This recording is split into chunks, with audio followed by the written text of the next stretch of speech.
I don't really know how to accurately convey how little I want to be making this video right now, but I've kind of run out of options. So this is my story about my experience with celebrity esthetician Sonya Dakar and how she changed my face forever. I've put off making this video for literal years. It's a pretty scarring, literally, experience for me. So I'm gonna try to get through this in one video.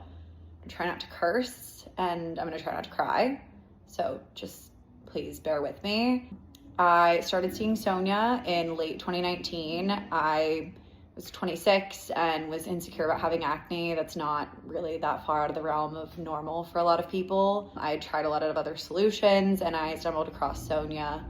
I started using her products at home and then ended up going in and seeing her in her clinic. I was immediately enthralled. She was so intelligent and so convinced that we could be able to clear my acne, which if anyone's been through that, that's the dream. Pretty much from the moment we started working together, I was posting online about my experience and how she did end up clearing my acne. I was telling people to buy her products and go see her in her clinic in Beverly Hills. I even called her my LA mom at the time and actually took my own mom to her clinic for a session. It's a pretty safe bet to say that I was a very strong supporter. She also called me family, so our sessions were kind of this half skincare, half therapy. I really felt like I was hanging out with and getting advice from my mom. Flash forward to April of 2021, and I was going in for a routine facial, which by this point I had done plenty of times. We go into the room, everything is normal, standard facial, we're chit-chatting, and then she insists that we finish out the appointment with a peel. We had done a peel before, I trusted her. She, 1, is the expert, 2, knew my skin better than anybody else, and 3, the way it's described both on her website and in the room is having no downtime or irritation. So she starts the treatment. The solution is a liquid solution in a dropper, and she starts by applying it to my left cheek, then my forehead, and then my right cheek, and a small drop actually landed just below my left eyebrow. I kind of felt this immediate burning and stinging, which if you haven't had a peel before, they can have a little bit of a bite to them, but this definitely felt different. My eyes started watering. I hadn't been given eye protection, so my tear actually wiped some of this towards my hairline. Pretty quickly after saying that it actually hurt, she rinsed it off. I was given a fan to kind of cool my face down. It was still just really on fire, and I was kind of confused as to why this hurts so badly. So I opened the front facing camera on my phone to use as a mirror, as any millennial woman probably would, and saw what I thought looked like a white cream or a white lotion, but pretty quickly realized that that was actually my skin just burned. I immediately snapped these photos and I sent them to my group chat, where my friends immediately started freaking out, rightfully so. One thing you should know about me is I tend to hide my pain and emotions in humor, so I tried to kind of play it off like it was going to be gone soon. And in the room, she was very much insistent that it would be fine, she would fix it, and her words were, in 1 month we would be perfect. That week was arguably one of the more terrible I've ever felt about myself. Every morning I would snap a photo of my face and send them to her and ask for advice on what to do, and she would give me a protocol of what to apply. I actually am so uncomfortable sharing these photos, but I think it shows what I was dealing with. So please just, I don't know, be kind, or don't be mean about them. I was scabbing and sobbing and scared, and they're just quite hard to look at for me. And at the end of that week, I was actually supposed to go hang out with my brother, and she, in a text, said to me, "Is he gonna be scared to see you like that?" And I wouldn't say he was scared, and I can honestly ask him again today. He was pretty mad and upset and told me that I should pursue legal action pretty immediately. A side note is that at the time, I was actually just coming out of a other legal issue with an ex-boyfriend that honestly drained the life out of me. So the thought of going through another legal battle just didn't sound like something I could handle at the time. And I honestly, at my core, really trusted that she could fix this because she told me so. So again, with my brother, I kind of downplayed it, insisted that it would be fine. And when him and I were out that day, someone came up and asked me if I had acid thrown on my face, which I didn't realize at the time was kind of going to be the beginning of people asking. I mean, fairly invasive, but also it's on my face. It's a quite obvious thing. If you're looking at my face, it's one of the first things you see. So it wasn't that bizarre that someone was asking about it, but I don't think I was fully prepared for how often over the years that would come up. As the days and the weeks went on, I just kind of desperately held on to hope that she was right and she would be able to fix it. So I did about 18 sessions with her in 2021 and 12 sessions in 2022. These treatments often included pretty aggressive microneedling. I don't know if I can show some of the photos because they're quite graphic and I think these apps might take them down, but I think this gives you a pretty good idea of what the treatment and the recovery was like. And all of these treatments were followed by diligent use of her products and kind of this constant checking in with her of, are we making progress? Is it looking better? And still feeling on the inside like I was permanently disfigured. We were kind of on this journey of the next one's gonna be it. And I kept kind of holding on to hope that the next session was gonna be it. She had promised me she was going to be able to fix it. To my knowledge, she never consulted with another professional about the protocols or what she was doing to fix it.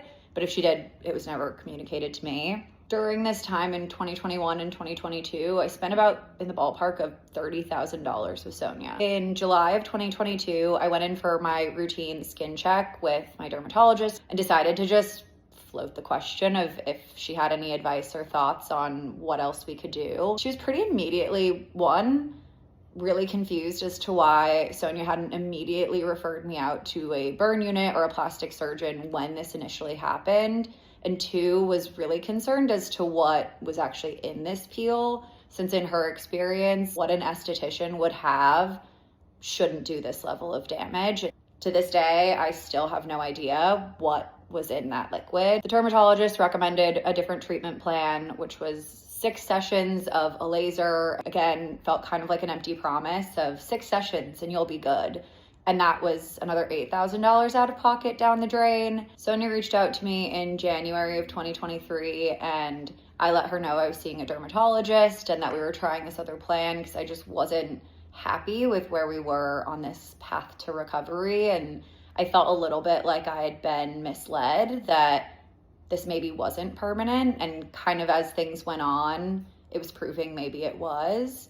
And she insisted I come back for treatment. In the way that I was thinking during this time, which is maybe stupid, but I really kind of had this thought of she was the only person on this planet who knew what happened in that room. So she's the only one who could kind of figure out a solution. Whether that was smart or not, I put my hands up on that one. So during this time, I went back to Sonia to see if she could fix it. I went in for another 10 sessions and spent in the ballpark of about $10,000 with her. Sonia and I have not spoken since 2023. I've since been advised by a number of professionals that the liquid probably was medical grade or at least something that an esthetician shouldn't have access to, and that's what her license is under the California Board of Barbering and Cosmetology. I've also since been informed that the microneedling treatments she was doing to fix the issue are also not covered by that license. Flash forward to today, and I still very much have marks on my face, and it's something that I'm very self-conscious about. It's the first thing I see when I wake up in the morning, the last thing I see before I go to bed.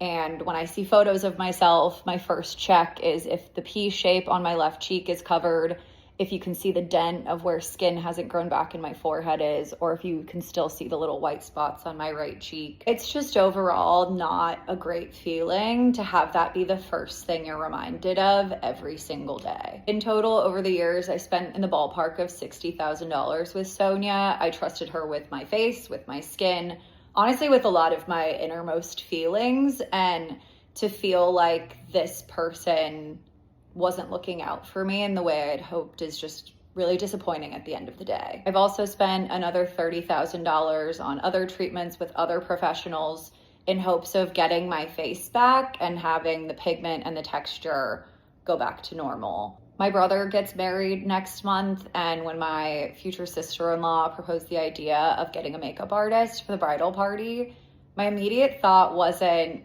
I'm excited, my brother's getting married, this is gonna be so fun.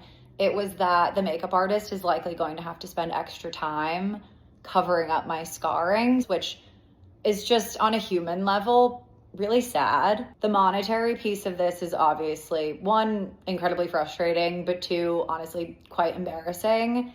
But the real issue is the amount of time and energy and effort I've put in putting together every photo, video, bill, text communication that kind of supports this case. There's been no resolution. I've tried to go about it the right way and do the right path, both legally and with the board who holds her license, but there's been absolutely no resolution. The board actually has publicly recorded issues with her in the past and have put her license on probation before. There's also public information regarding her relationships with past clients, past employees. I encourage you to Google it. I went down a rabbit hole, and honestly, I'm quite shocked and horrified by some of it. Even with this mountain of evidence and what I like to think is a pretty clear-cut case, there's been no resolution and the board hasn't been able to do anything for me. There's been no accountability, and to my knowledge, these services are still being performed unchecked, and clients just don't know, because it shouldn't be on the consumer to know what is within and without someone's license. Just because it's advertised or just because they're offering it apparently doesn't mean they should be doing it. And I've also been told that some of her recent clients are actually quite young, as in like young teenagers. At freshly 28, I don't think I was equipped to have my face permanently changed, but I just can't imagine someone in their adolescence walking in for a classic standard facial that you've gotten before, but walking out with your skin permanently damaged. I have two pretty young nieces, and if either of them ever had this happen to them, but somebody was sitting on the information that could have warned them or could have helped them, it's safe to say I'd be pretty livid. I'm not really the best at being vulnerable, and maybe that's part of the reason why it took me so long to actually sit down and film this video. But on a human level, it's just pretty devastating to have someone you trust so much permanently damage your skin and just not have any form of resolution or accountability. To be clear, this isn't a woe is me video, it's a be warned video. Not everyone offering services should be offering them. This doesn't just happen at sketchy storefronts or places that offer these like hacky deals. It can happen from someone touted as the skin Jedi for celebrities in the corner of Beverly Hills, and the board, who is supposed to be looking out for the consumer, might not actually follow through for you. At this point, I feel like I've kind of gone through every stage with this: numbness, grief, anger, disappointment. I haven't really made it to the acceptance portion of this yet, but I'm hoping that if this at least helps one person, then maybe I can start to get there.